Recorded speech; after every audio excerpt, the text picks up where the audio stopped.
Yeah, I mean, it's a business trip. It's a business trip, and the Niners need to maintain ultimate focus because they've never beaten Patrick Mahomes. And I can't remember the last time if they ever beat Andy Reid.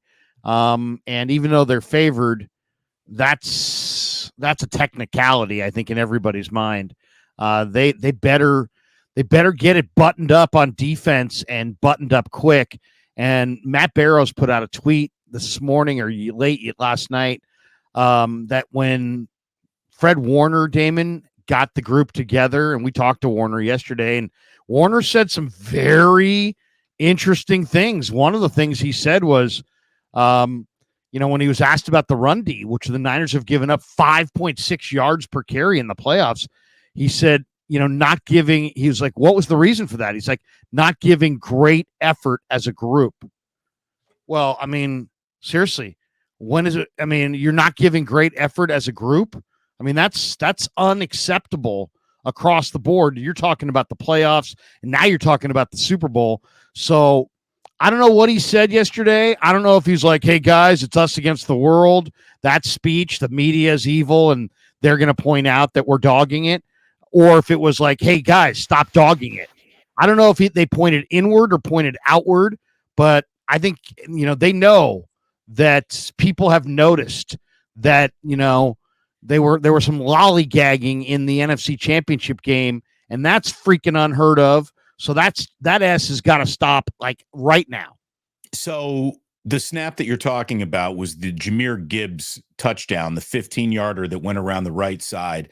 And that is, Larry, I've been talking about this on my show and with my chat and with people who have made comments who have said we might be overly critical. I say no. That is the single worst defensive snap put on football by this team, not just this year, but years. Like the amount of walking up to the play, around the play, not pursuing the play, leaning, arm tackling.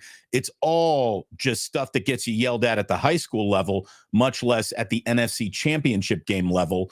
And Chase Young, unfortunately for him, was the star of that horrible snap video that we've all seen. Could see it in real time. You go back and you look at the replay, it only gets worse. And you brought it up yesterday.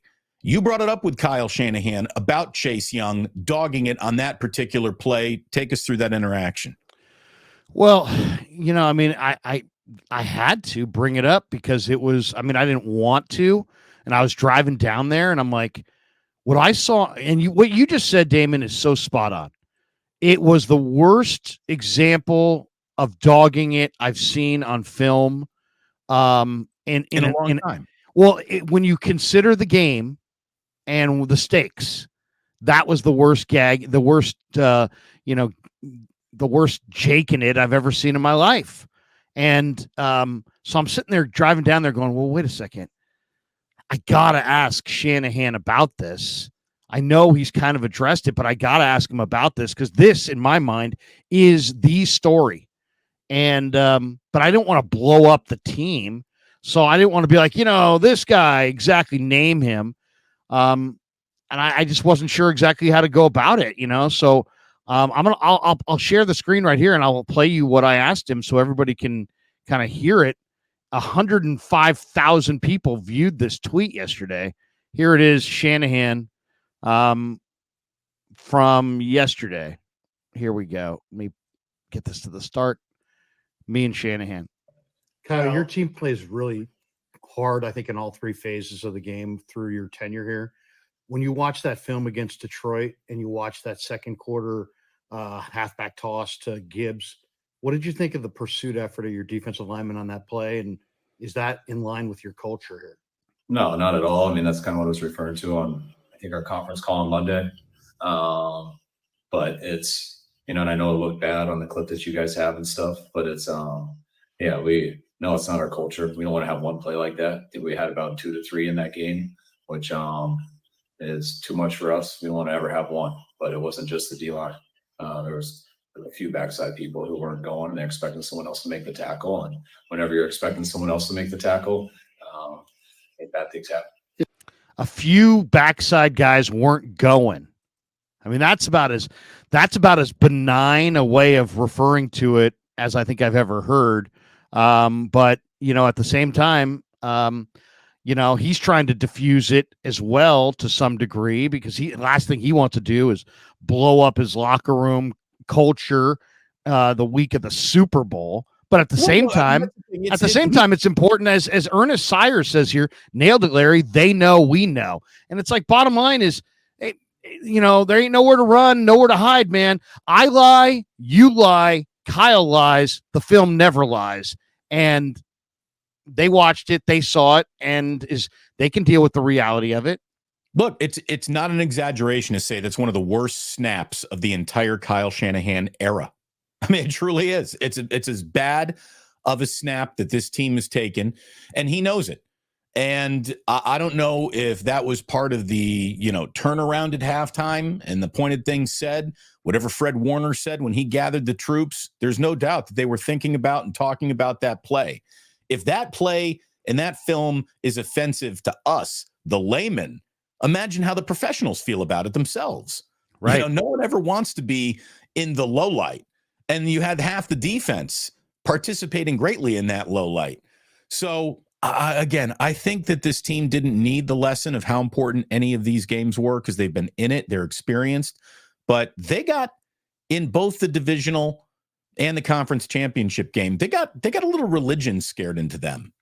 And I think that that's going to benefit them as they get ready to play what is now, no more debating it, the biggest game of the year.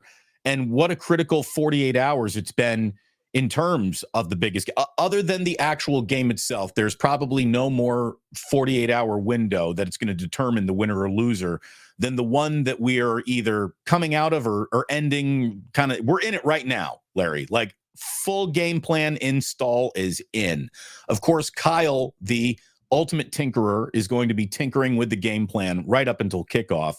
But the full install of the idea and all the game day must have this, must have that, that has all been, given to everybody in a playbook, and has probably already run a few plays that they might not have had at any point in time in the season, just to catch Andy and Steve Spagnuolo off guard with a little something new. So we might see, them in practice this week, going through that final install of plays that will determine this Super Bowl. This is just a massive 24, 48, 72-hour window of prep right now that's going to go greatly into determining who wins this game. It's a hell of a point. Geo Kane in the chat drops this one, Damon, and we don't always react instantly to the chat, but this is a great one. He says those two games couldn't do anything but help the 49ers for this big game. I mean, that's the thing. Last time the Niners went to the Super Bowl, they rolled Minnesota, rolled Green Bay, ran the ball down their throat, got to the Super Bowl, and then had to lean on Jimmy G to throw the ball against a good Kansas City team, and he made just enough mistakes, and they made just enough mistakes collectively to get beat by a really good Chiefs team. This year, the Chiefs roll in, beating Buffalo in Buffalo, beating Baltimore in Baltimore, while the Niners slip in by the skin of their teeth with two very underwhelming performances against flawed teams and flawed defenses in Green Bay and Detroit. And they're in this game, and it's like, you know what? I kind of think that the combination of how poorly they've played and this whole thing about, are they jaking it? Are their guys going 100%? I have a feeling they're going to fire in a big, bad way on Super Bowl Sunday and get the ring. We'll see if it happens, but I kind of like the way it's set up, to be honest. Look, if there were any believe in your own hype or thinking too much of yourself, that has certainly been taken away from them, right, in the last couple of games. And it really is the opponent that just makes you, if there's no days off against most of the NFL, there are 0 days off against the Kansas City Chiefs in the Super Bowl. And they know that. And look, I had Nick Wright on the show this week, and we were all over our Brock Purdy debate. And I thought it was a good debate. I really did.